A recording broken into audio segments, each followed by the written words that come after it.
Baik, Assalamualaikum warahmatullahi wabarakatuh. Pemirsa, kita ketemu lagi dengan podcast Kombes, Komunitas Berangkat Sehat. Bersama saya, Abdurrahman Jemat, yang sering dipanggil dengan Bang RJ. Sekarang saya mau bincang dengan Bang Laris Daibaho dan Bang Bento, Benteng Togatoro. Nah, kita mau menggali pengalaman abang ini. Abang ini kan udah di atas setengah umur, pengalamannya banyak. Pernah nggak abang merasa kecewa gitu dalam hidup? Banyak juga yang dialami, ya timbul tenggelam lah pikiran ini. Artinya pernah dikecewakan? Ya. Sering? Saya rasa itu udah lumrah saya Udah rasa. lumrah. Abang juga sering? Wah, masih sering lagi. Keseringan.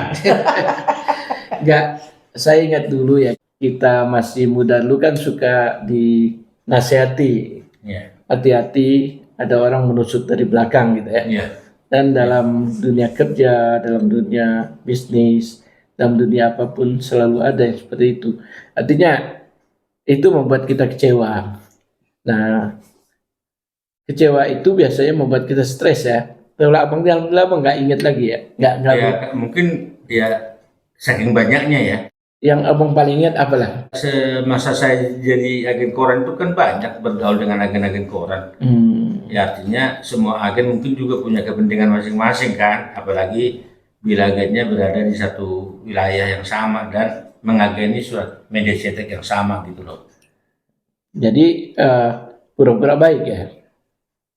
Mungkin identik dengan itu kan. Ya saya kira tidak semua pura-pura baik, ada yang baik betul gitu. Selama berkawan kan nggak mungkin dia pura-pura baik, ya kan? Ya mungkin ada saja yang tindakannya ke saya itu ya memang tulus kan, tetapi untuk misinya ya saya kira supaya berhasil ya itu pura-pura baik namanya. Oh, yang kita nggak tahu kapan dia melakukan itu. Iya.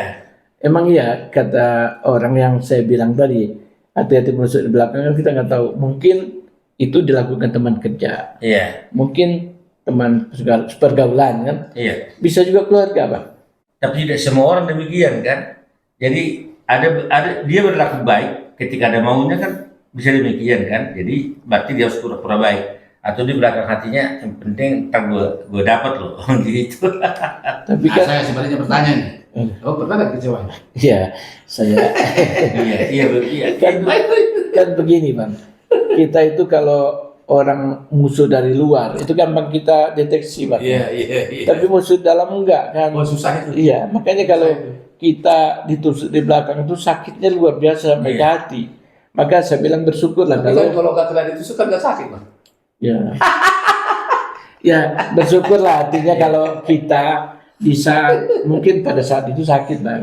Tapi artinya di saat kita mulai berumur ini kita menyadari udahlah Sensitif ya. ya ngapain kita ngingat yang Sangat lama. sensitif. Iya, ngapain ingat yang lama supaya kita tenang ke depan kan gitu. Iya, karena memang begini kalau sesuai dengan pertanyaan Bung ya.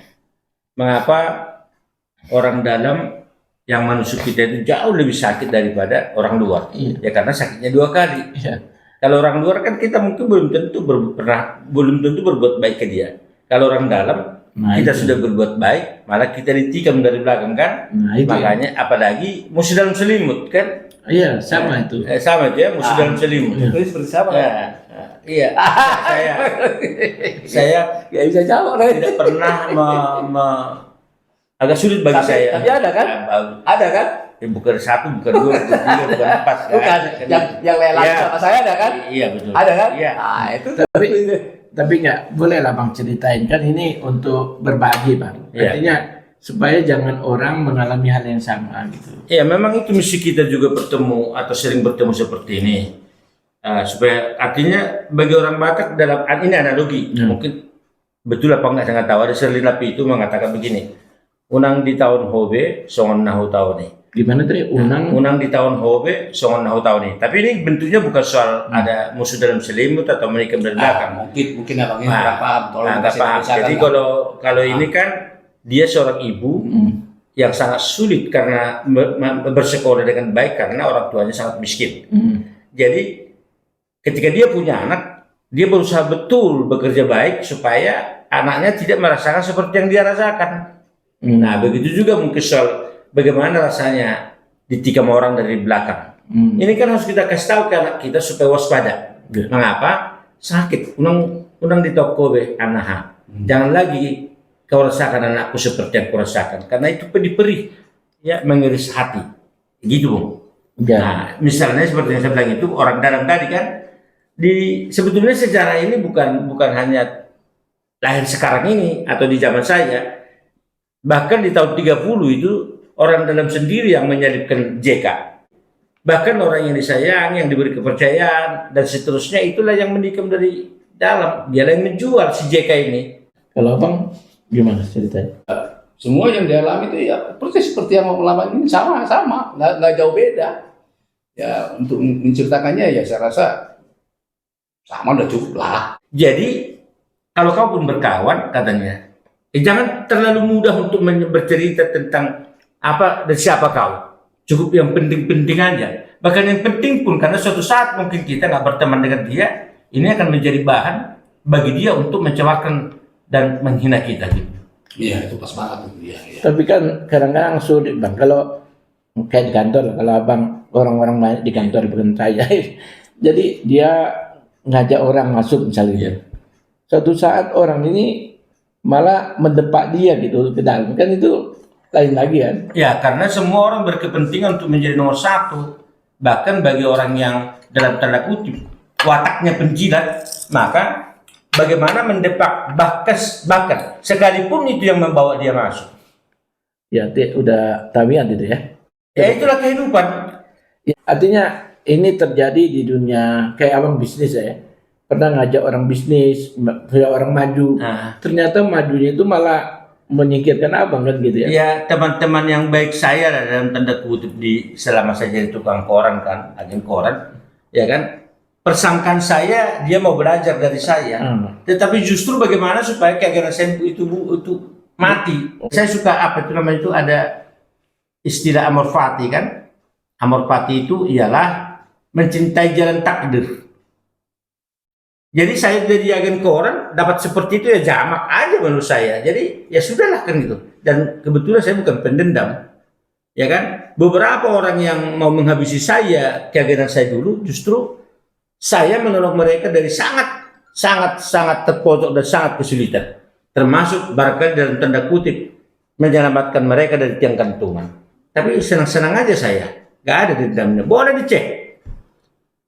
Tapi yang begitu kan orang itu sama dengan melepas anjing kejepit. Ya, bukan ular kejepit kali. Ular kejepit ditolong marah-matok kita kan. Tetapi saya rasakan kebahagiaan itu.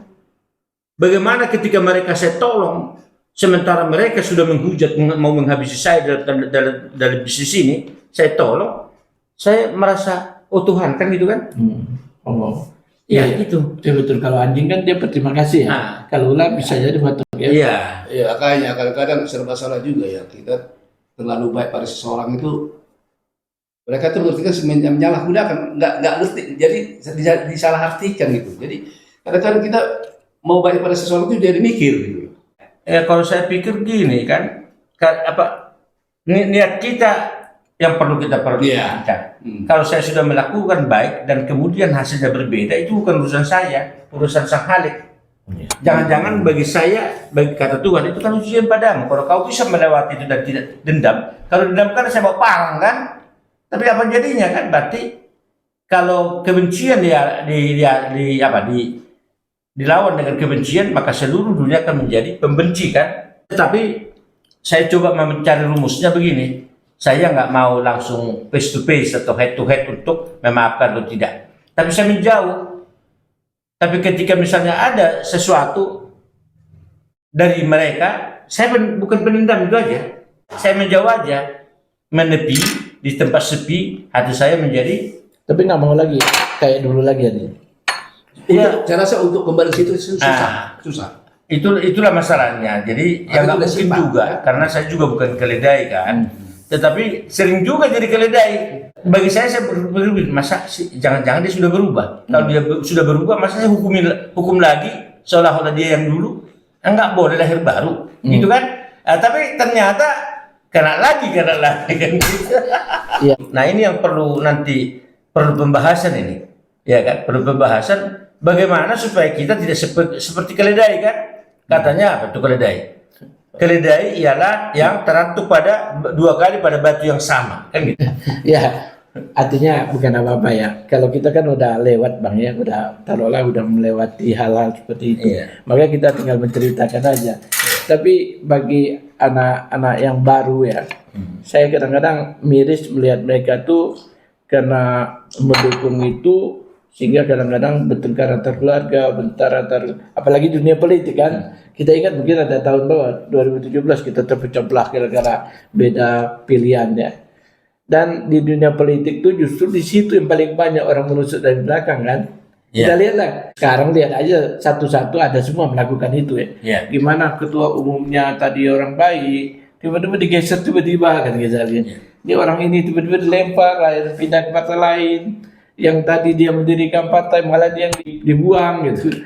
Tapi kalau untuk hal di politik ini, saya nggak tahu. Saya tidak berpolitik, bahkan beberapa kali diajak untuk masuk ke situ saya sudah nolak karena sudah saya lihat teman-teman yang berpolitik ternyata, apalagi pernah saya baca satu cerita di Rusia bahkan ibunya pun dibunuh hanya agar dia mendapatkan kekuasaan itu. Nah kalau sudah demikian berarti kualitas seseorang yang seperti itu dialah yang menjadi pemegang kekuasaan kalau sudah bisa membunuh hati nuraninya. Ya, tapi secara umum kata orang yang berpolitik ya kadang-kadang harus membunuh hati nurani. Ya tapi di politik kan beda. Kalau saya orang komunikasi ya. Kalau komunikasi itu Laswell bilang who say what in which channel to whom BWP kan. Yang artinya siapa menyampaikan apa, media apa kepada siapa dengan gimana gitu. Tapi di politik kayaknya nggak begitu. Dia who get what, when and how kan. Siapa dapat apa, kapan, dan bagaimana. Jadi Jadi transaksional. Artinya kepentingan yang pertama. Kalau saya dapat apa. Nah, apakah kejadian terkini, ya kita nggak sebut nama, dulu yang sering bahkan mengguncang peta politik Indonesia dengan ucapan-ucapan yang sangat sinis, sadis segala macam, tiba-tiba melipir dan mengakui dan minta maaf gitu loh. Itulah di dunia politik kan. Dunia politik. Tadi kan penting kepentingan. Nah, kepentingannya ya. Kalau kepentingan sama, mereka berangkulan. Tapi kepentingannya beda, dia pasti musuhan. Jadi kalau kepentingan sama, saya dapat apa tadi ya? Oh, saya dapat apa? Nah, apakah di situ ada transaksi? Nah, itu. Saya minta kepada negara untuk memberikan restorasi justice. Ya, bisa jadi. Tidak mungkin kayak gini aja lah Bang. Saya dibebaskan gitu ya? Saya musuhan sama Abang kan. Saya ngitung musuhan sama Abang. Teman sama Abang Benteng juga Torong. Lalu Abang memberikan enakan sama saya. Bagi saya orang politik enakan teman sama Abang kan. Saya tinggalin aja Bang ini. Walaupun temannya udah lama kan. Karena saya berkepentingan dengan Abang kan kecil. Tapi dengan Abang gede.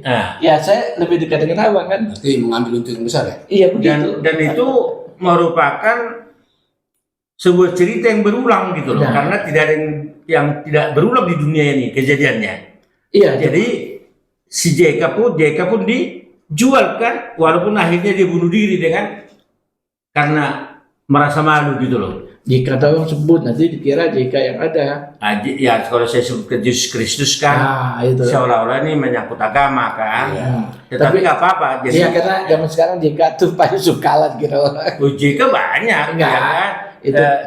Itu yang pemain teman saya ada namanya. Enggak, teman saya ada namanya Jack Kalayan. Ada. Iya, kalau namanya singkatan itu kan nggak ada hak cipta kan. Terserah. Kadang-kadang memang netizen itu kalau melihat tuh singkatan itu pasti. Ya pemain ultimate apa Jack Kesaraan. Banyak. Iya betul bagi kita. Tapi kan kita nggak tahu ke audien kita kan. Kayak Abang, saya nih AJ. Abang bilang Abdurrahman Jeman. Tapi orang bilang Abdurrahman Jelek kan sama. Ya begini aja, Anda kan latar belakang komunikasi dari STP, Sekolah Tinggi Publisistik. Tapi kami juga menggunakan nama usaha kami itu STP, Situa Pintar. STP juga. Jadi kalau cari barang kiriman dari Medan ke Samosir, dibuatlah di karung ini STP udah aman itu. Makanya gini, kalau kita sebutkan pun JK, jangan yang merasa dirinya JK. Ya, in konteks dong. Urusan apa dengan dia kan gitu kan? Nanti ya abang kan sekian puluh tahun yang lalu, mungkin dia belum lahir kan?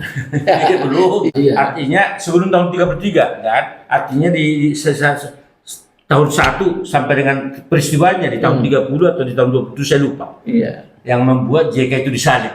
Iya, artinya di belakang juga, dihianatin juga dia. Oh, dihianatin. Ya karena dia paling dekat. Karena dia bendaharanya kelompok itu. Jadi demi uang yang diberikan oleh perintah pemerintahan Romawi, ya kan? Ya dia rela menjual si JK.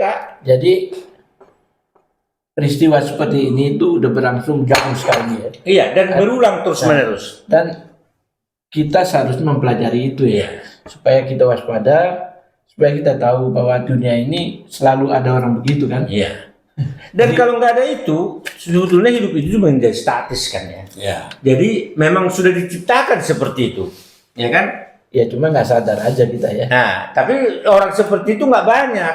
Artinya persentasenya kan coba satu kampung berapa sih yang jahat? Paling satu. Tapi satu ini membuat heboh. heboh menjadi apa kampung itu kan gitu. Jadi runyam urusannya kan. Iya. Itu. Tapi kalau di politik banyak sih Bang. Politik pintar-pintarnya mendesain, membuat kawan sebentar atau musuh dua bentar ya. Ya itu kita lihat lah, kemarin tuh ada partai, ketuanya tuh sukses. Ya. Partai itu menjadi nomor 1, hebat itu Ya. dapat. Betul. Tapi ketua umumnya dilempar gitu aja. Begitu aja dan Iya. tidak lagi ada nama gaung yang dilempar itu kan. Iya. Yang melemparkan ini justru sekarang dianggap sebagai hebat banget kan gitu. Padahal belum ada apa kiprahnya partai itu kan. Nah, yang lain juga partai lain juga bisa kita lihat kan. Artinya kita melihat itu bahwa itu hal yang biasa dan kemungkinan aja bisa terjadi. Dan kalau itu menimpa kita jangan kecewa ya.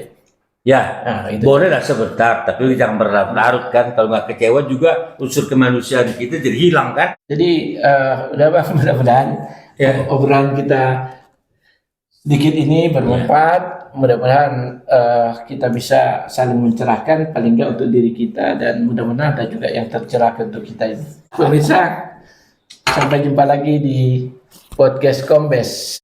Selamat siang dan sampai jumpa lagi.